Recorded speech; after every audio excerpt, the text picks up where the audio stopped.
Good morning, everyone, and happy Monday. Today is December the 13th. Guys, in 2 days, we'll be halfway through December. 15 days from that, 16 days from that, we will be done with the year 2021 and we'll be facing a new year. That's amazing. But we won't get ahead of ourselves. We are going to live 12/13/2021 to the fullest. We are going to choose joy in everything that we do. So, how is everyone? I hope that you had a wonderful weekend. My weekend was phenomenal. Okay, had to say it 3 times. That's how awesome it was. My Saints won yesterday. That makes me smile. But I just had the best weekend, guys. I had a restful weekend. I had a relaxing weekend. I had just a great weekend. I have lots of adjectives in my vocabulary that I could use to describe it. I'll just tell you that it was everything I needed it to be. And I'm ready to face to have a wonderful next 5 days because after that I get 2 weeks off. We call it Christmas break. And when the new year begins, it will be. I'm just looking forward to it. So I just have to say all that to you. I hope that you all had as wonderful a weekend as I did. I know that how I spent my weekend will fuel me for the days ahead, and that makes me so joyful and happy. All right. This week we are focusing on commitment. That is the virtue of the week. And our reflection today is um, I am discerning about the decisions that I make, right? And our quote of the day is a beautiful quote. It's about the difference between being interested in something and being committed to it. And when I read it and I reflected on it and I read the commitment card and I thought about what do I want to share today? What message needs to be shared? The difference between being interested in something or someone and being committed to something or someone. And the quote says that when you're interested in something, then you'll do what's easy and convenient. But when you're committed to it, you'll do the hard work. You'll do whatever it takes. In fact, it says you'll do whatever it takes to make something happen or to make someone happy or to just be all in. So my question to you today is, what's it, are you interested or are you committed? And I thought about a conversation that I had with someone last week about a lack of engagement. And the person talked about engaging on our own terms or being willing to engage on other people's terms. And that's what came up for me when I thought about being interested in something and being committed to something. And I think that when you're interested in it, then you only engage on your own terms. You're not willing to be vulnerable, to step out. Maybe you're not willing or able to see it from another person's perspective. And you do what feels comfortable for you. That's interest. But when you're committed,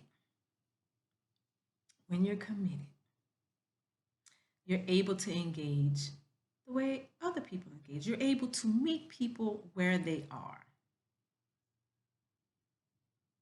I think that when you're committed, it makes me think about something I said to a colleague last week that it's not the stress that we carry, it's how we carry it. And I remember when I was a classroom teacher, and I told some classroom teachers this year, if you don't go home tired every day, you didn't do it right. Like you're supposed to give it all you got, you know, however it needs, but like whatever it takes. You drag yourself home and you do what you need to do to replenish yourself, and then you come back the next day and you do it all again. Now, mind you, I'm talking about classroom teacher, and that could be anything. It could be your career, it could be your relationships, it could be your marriages, it could be your friendships, it could be your hobbies, it could be whatever it is. When you're committed and you're willing to do whatever it takes, you're going to give it everything you got. You're going to leave it all on the floor. And then you're going to figure out how to refuel yourself. So come back and do it all again. That's what commitment is.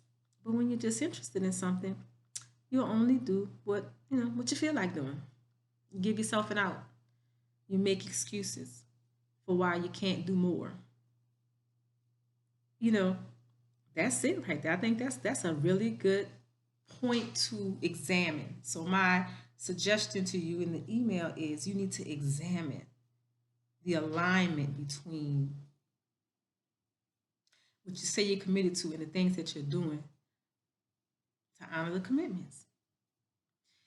If you say you're committed to something, then look at how you spend your time. Do you spend your time? Do you spend your mental energy? Do you spend your physical energy? Do you spend your emotional energy in the direction of the things that you say that you're committed to? Make a list of what you're committed to.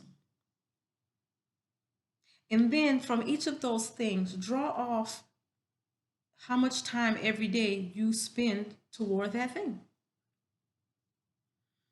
And if you find alignment, then you ought to be happy about how you spend your days. But if you find misalignment, you might find where you could, increase your joy factor.